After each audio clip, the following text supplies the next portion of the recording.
अस्सलाम वालेकुम नाज़रीन, आमनाज़ किचन में आप सबको खुश आमदीद। आज मैं आपके साथ बहुत ही मज़ेदार सी एक टिप शेयर करने वाली हूँ जो कि आपने गौर से सुनना है।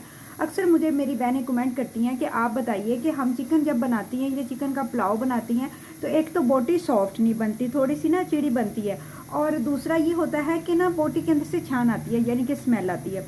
तो कोई ऐसी टिप बता दे कि जो है ना चिकन की स्मेल ख़त्म हो जाए। तो आपने क्या करना है कि जब भी आपने पुलाव बनाना है या आपने चिकन का सालन बनाना है तो आपने पुलाव के अंदर बनाने के लिए चिकन के अंदर 1 गिलास पानी डालना है, उसके अंदर लहसुन अदरक का पेस्ट डालना है, खुश्क धनिया पिसा हुआ डालना है, काली मिर्च डालनी है, नमक डालना है, दालचीनी का पीस, बड़ी इलायची और बादियान का फूल, एक लौंग, ये सारे गरम मसाले डाल के, ज़ीरा डाल के इसका इस तरह से आपने चिकन को बॉयल कर लेना है। जैसे ही चिकन को बॉयल होगा ना, आपने इसमें ऑयल डाल के चिकन को अच्छा गोल्डन फ्राई कर लेना है। इस तरह अगर आप बनाएंगे तो बहुत अच्छा बनेगा।